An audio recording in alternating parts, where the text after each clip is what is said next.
Muy buenas noches, bienvenidos a una nueva edición de Punto Informativo. Les saluda Ruth Privat y a continuación empezamos con las noticias. La situación del país esta semana ha sido caótica. El Congreso de la República aprobó la segunda moción de vacancia a Martín Vizcarra por incapacidad moral permanente, con 105 votos a favor, superando los 87 votos que se requiere para vacarlo, y se nombra como nuevo presidente transitorio al señor Manuel Merino. El Pleno del Congreso declaró la permanente incapacidad moral del exmandatario Martín Vizcarra en el juicio político abierto contra él, que se produce 5 meses antes de las elecciones generales en el Perú. La llamada moción de vacancia salió adelante con 105 votos a favor, 19 en contra y 4 abstenciones, superando el número de apoyos exigidos por la Constitución, que es 87 de 130 congresistas.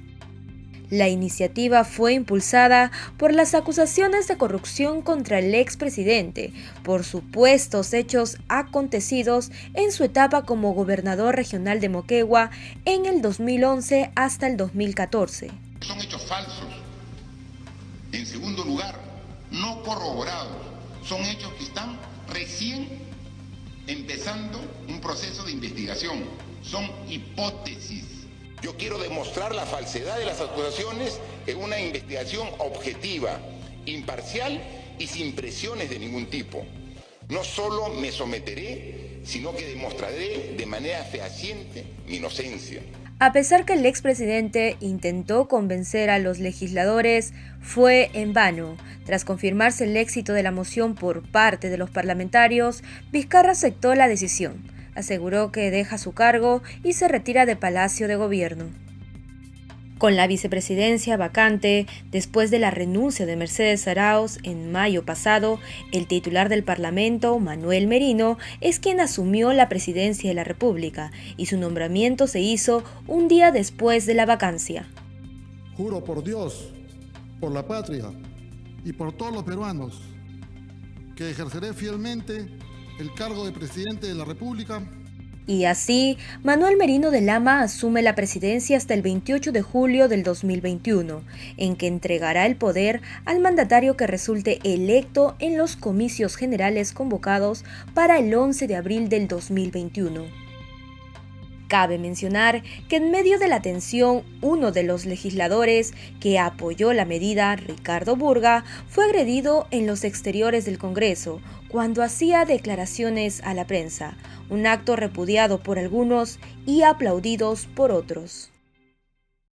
Y toda causa tiene un efecto. Las protestas invadieron todo el país. Miles de ciudadanos de diferentes partes del Perú marchan en contra de la vacancia y el rechazo al expresidente del Congreso, hoy presidente transitorio, Manuel Merino de Lama.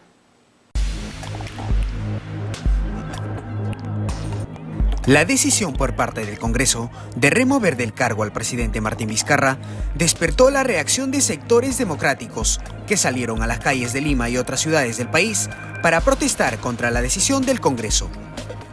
En las calles de la capital hubo enfrentamientos entre los manifestantes y la policía que se prolongaron incluso varios minutos luego de iniciado el toque de queda, dispuesto por la emergencia sanitaria. Desde las 8 de la mañana del día de ayer martes, horas antes de que se realice la juramentación del hasta entonces presidente del Congreso, Manuel Merino, la población nuevamente se volcaron a las calles en diferentes ciudades del país, en señal de protesta, rechazando las decisiones tomadas por el Congreso. Merino no es mi presidente, es el hashtag que se hizo viral en las redes sociales. Algunos manifestantes realizaron pintas en el centro de Lima, considerando que esto debe ser una lucha continua contra las autoridades. Los protestantes, con banderolas y carteles en mano, expresan que no están de acuerdo con la vacancia y que no aceptan que quien fuera presidente del Congreso, Manuel Merino, sea ahora el nuevo jefe de Estado. Continuando con el ámbito político, el Perú tiene un nuevo presidente, quien es el señor Manuel Merino de Lama, de tal modo que se ha hecho un recuento de su carrera política, tras 40 años de militancia en el Partido de Acción Popular. Conozcamos más del nuevo mandatario. Manuel Arturo Merino de Lama es el nombre del nuevo presidente de la República, un peruano nacido en Tumbes en 1961, que inicia su vida política a los 18 años, con su inscripción al Partido de Acción Popular.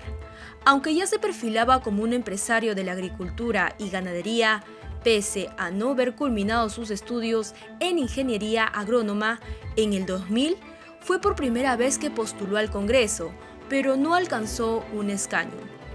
Ya entre el 2001 y 2006 fue legislador.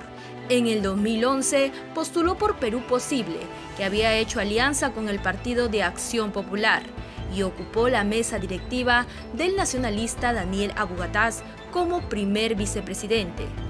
Ya en el 2016 no logró hacerse de un escaño, pero postuló 4 años después tras la disolución del Congreso. Durante la campaña apareció una sentencia por el despido arbitrario a un trabajador de su fundo en Tumbes. Ya elegido, Acción Popular lo promovió como candidato a la presidencia del Parlamento. A poco de acudir a la mesa directiva, una denuncia periodística acusaba a la familia de Merino de Lama de evadir la prohibición y contratar con el Estado por 200.000 soles entre el 2011 y 2016. Entre servicios técnicos y alquileres de predios, pero el señor se deslindó de estas acusaciones. En primer lugar, rechazando enfáticamente que Manuel Merino haya tenido alguna injerencia, particularmente política o de llamadas telefónicas o de querer beneficiar a mis familiares directos o indirectos. Sin embargo, a la cabeza del actual Congreso, promovió las 2 vacancias ante el expresidente Martín Vizcarra. Fue precisamente durante el primer pedido de vacancia, donde protagonizó una controversial comunicación con las Fuerzas Armadas, hecho por lo que luego pidió perdón. Una llamada en las circunstancias de ese día puede haber sido inoportuna. Por eso yo le expreso mis sinceras disculpas a las Fuerzas Armadas. Ahora, Manuel Merino de Lama es el nuevo presidente transitorio del Perú y asume funciones en medio de una crisis política y una pandemia. Lamentable que ahora para ser presidente se necesiten muy pocas características, no tener estudios universitarios y encima tener sentencias. Y bueno, en el plano internacional, en Estados Unidos, Joe Biden gana la presidencia y se vuelve en el presidente electo de este país. Un nuevo comienzo para Estados Unidos tras la victoria en una de las elecciones más disputadas del país. El demócrata Joe Biden, con más de 270 votos a favor, en contra del republicano Donald Trump, quien se despide de su mandato después de 4 años. El futuro mandatario realizó diversas promesas de campaña que lo llevaron a su triunfo en las elecciones, las cuales se trataron de los problemas sociales más importantes, como es la migración latinoamericana, el control de la pandemia, la economía y el medio ambiente. Una de las propuestas importantes para ganar las elecciones fue para la población de migrantes, donde prometió que en su primer día firmaría un acuerdo para crear un equipo que se encargara de reunir a más de 500 niños migrantes con sus padres, quienes fueron separados por políticas de Donald Trump. Sobre el control de la pandemia, prometió que una vez se encuentre la vacuna para combatir el coronavirus será gratuita para toda la población, sin importar si uno tiene seguro o no. En el tema de la economía, Biden puntualizó que modificará el salario mínimo a $15 la hora, el cual actualmente se paga $7.25 por hora, y de esa manera terminar con los sueldos más bajos. Joe Biden también propuso que pondría fin a las emisiones de carbonos en las plantas de energía para el año 2025 y de esa manera mejorar el medio ambiente. Biden asume el cargo de un país que registra deslenables ataques policiales contra afroamericanos. Actualmente el presidente electo está en espera de poder tener el control de la Casa Blanca tras la salida de Donald Trump. Cambiando el tono de la información en el ámbito deportivo, con la llegada de Jan Lapadula a la selección peruana, la expectativa crece para el partido de este viernes contra la selección chilena en Santiago. Hay que recordar que el último encuentro de estos 2 países vecinos lo ganó la selección peruana. La selección peruana ya se prepara para el encuentro clave ante la selección chilena, el cual se desarrollará el próximo viernes 13 de noviembre en Santiago, por la tercera jornada de las eliminatorias sudamericanas rumbo al Mundial de Qatar 2022. Pese a que la ausencia de Paolo Guerrero ya no genera tanta preocupación en los hinchas, la incógnita por la alineación de la selección se mantiene, al igual que la expectativa con la incorporación de Gianluca Lapadula. El técnico Ricardo Gareca ha decidido llamar a Lapadula. También explicó por qué llamó al delantero ítalo-peruano. Lapadula es un jugador que se ha comunicado en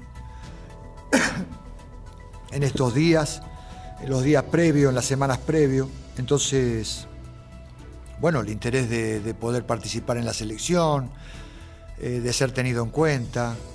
Entonces, eso posibilitó todo esta apertura que hay nuevamente. O sea, ya nosotros hemos dado muestra, no me acuerdo en qué año, pero si fue en el 2016, 2015, donde nosotros fuimos ni bien nos enteramos de esta posibilidad, fuimos a verlo, a visitarlo.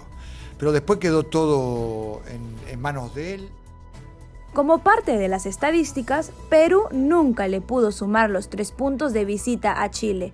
Ricardo Gareca señaló que tiene fe en conseguir la victoria, pero que este sigue siendo un partido muy difícil.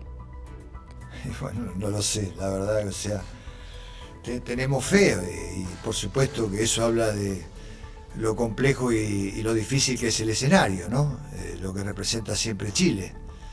Entonces, ojalá que nosotros podamos nuevamente, esencialmente, traer lo que deseamos cuando nos enfrentemos. Sabemos que es una selección muy difícil. Cabe precisar que la última vez que Perú y Chile se enfrentaron fue el 4 de julio del año pasado, por la semifinal de la Copa América. En aquella oportunidad, la selección que dirige el Tigre Gareca venció 3-0.